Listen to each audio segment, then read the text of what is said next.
जय जिनेन्द्र, जय श्री महाकाल। हम आगे के श्लोक में बढ़ते हैं। ये रघुपराशरी का हमारा 9वां नंबर का श्लोक है।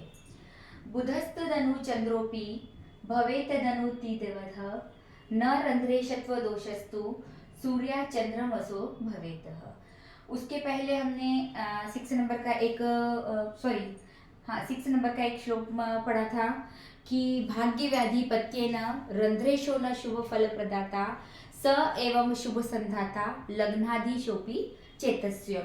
उसका जो अर्थ था वो इस लाइन का जो सेकंड लाइन है वह उसमें से है ये लाइन।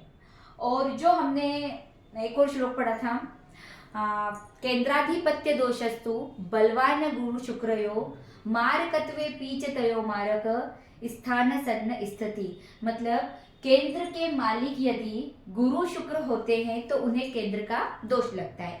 उसी प्रकार उसको आगे बढ़ाते हुए ये बात कही गई है यहाँ, बुधस्तदनु चंद्रोपि भवेतदनु तीतिवत्। मतलब बुध और चंद्र भी यदि केंद्र के मालिक होते हैं, वो दोनों भी यदि केंद्र के मालिक होते हैं तो उन्हें भी केंद्र का दोष लगता है। ये हमारा उस श्लोक को भी एक डेडिकेट कर रहा है कि जो हमने पढ़ा था न दिशंति शुभम नणा। यदि केंद्र के मालिक कौन होंगे, सौम्य ग्रह यदि केंद्र के मालिक होते हैं तो वे शुभ फल नहीं देते हैं, मतलब उनकी शुभता में कुछ कमी आती है। तो वही बात अलग अलग श्लोकों में कहकर यही बताई गई है कि गुरु शुक्र या बुध चंद्र केंद्र के मालिक होते हैं तो उनको क्रमशः, जैसे गुरु को सबसे ज्यादा, फिर उसके बाद शुक्र को, उसके बाद बुध को और उसके बाद चंद्रमा को कम कम दोष लगता है। यहाँ इन ग्रहों को अगर ये मालिक बनते हैं, इनके बैठने की बात नहीं, अगर ये यहाँ के मालिक बनते हैं तो इन्हें केंद्र का दोष लगता है। न रंध्रेशत्व दोषस्तु सूर्या चंद्रमसो भवत। हमने ये श्लोक वापस से बोला, भाग्यवाधिपत्य न, मतलब भाग्य का जो व्यय करता है अष्टम का मालिक, रंध्रेशत्व जो भाग्य का व्यय करता है अष्टम का मालिक, वह शुभ फल नहीं प्रदान करता, लेकिन उसकी दूसरी राशि, अब यहाँ दूसरी राशि की बात करी, लेकिन सूर्य और चंद्रमा की दूसरी राशि ना होने से वह लग्न की मालिक नहीं बनेगी, वह त्रिकोण की मालिक नहीं बनेगी, क्योंकि डबल राशि नहीं है। अगर ये अष्टम के मालिक बनते हैं, सूर्य और चंद्र यदि अष्टमेश होते हैं तो उन्हें अष्टम भाव का दोष नहीं लगता है, अल्प लगता है, कम लगता है, लेकिन दोष इतना नहीं लगता है। मतलब कुल मिलाकर हम ये वाली बात कह सकते हैं कि कोई भी भाव का मालिक बनता है कोई भी ग्रह, तो वह अगर उसकी दूसरी राशि त्रिकोण में आती है तो वह शुभ फल प्रदान करने लग जाती है। तो यहाँ इसका पूरा भाव समझ लीजिए कि जिस प्रकार गुरु और शुक्र को केंद्र का मालिक बनने का दोष लगता है, उसी प्रकार बुध और चंद्रमा को भी केंद्र का मालिक बनने का दोष लगता है। सूर्य और चंद्रमा यदि अष्टमेश होते हैं तो उन्हें अष्टम भाव का दोष नहीं लगता है या अष्टमेश होने का दोष नहीं लगता है। अब आप इसे कुंडली से समझ लीजिए। यहाँ पर बुध केंद्र का मालिक है तो इसे यहाँ पर केंद्र का दोष लगेगा। अब अगर सूर्य अगर अष्टम भाव का मालिक बनता है या चंद्रमा अष्टम भाव का मालिक बनता है तो उसे यहाँ अष्टमेश का दोष नहीं लगेगा, भले ही वह नवम भाव का व्यय कर रहा है, लेकिन इसको यहाँ अष्टमेश का दोष नहीं लगेगा, अल्प लगेगा सही लेकिन कम लगेगा। अब हम आगे बढ़ते हैं। यद् भावगतो वापि यद् भावेश संयुतो तत फलानि प्रबलो प्रदेशेता तमोग्रह। तमोग्रह किसको कहा गया है?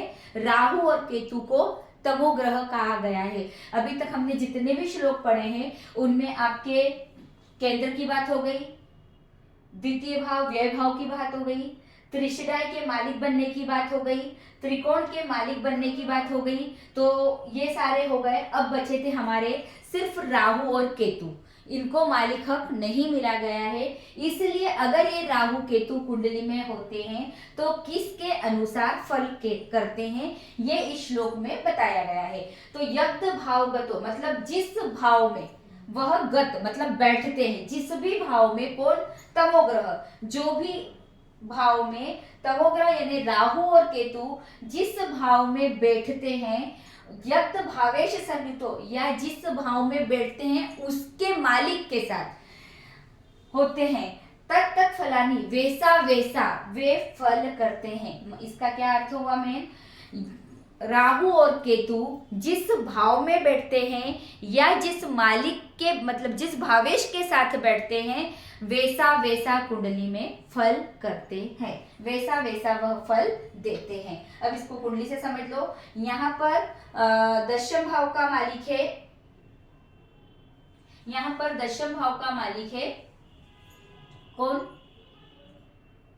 सिंह मतलब सूर्य, सॉरी यहाँ पर राशि कौन सी है आपकी, सिंह राशि, और मालिक कौन है, सूर्य। भाव कौन सा है आपका, दशम भाव। तो यहाँ राहु इस दशम भाव का फल देगा। दशम भाव से जो जो मिलता है, पिता, व्यवसाय, नौकरी, उच्च शिक्षा, तो ये उसके अनुसार फल देगा। उसके बाद ये किस राशि में विराजित है, सिंह राशि में विराजित है। कौन सी राशि में विराजित है, तो सिंह राशि में, मतलब सूर्य, इसका मालिक कौन, सूर्य। तो उसके अनुसार तो जिस भाव में बैठेगा या जिसके मालिक के साथ बैठेगा, वैसा वैसा तमोग्रह मतलब वो वैसा वैसा फल देगा। इसी प्रकार ये यहाँ पर कुंभ राशि में विराजित है और भाव कौन सा है आपका, चौथा। चौथे भाव से हम क्या देखते हैं, माता सुख, मकान, वाहन, भूमि, तो केतु या इस भाव से जो मिलता है तो ये केतु क्या दे सकता है, वह देगा। उसके बाद यह जो कुंभ राशि है तो इसका स्वामी कौन, शनि। तो जिस भाव के साथ भाव में बैठते हैं या जिस भावेश के साथ बैठते हैं उसके अनुसार तमोग्रह राहु केतु अपना फल देते हैं। जय जिनेंद्र।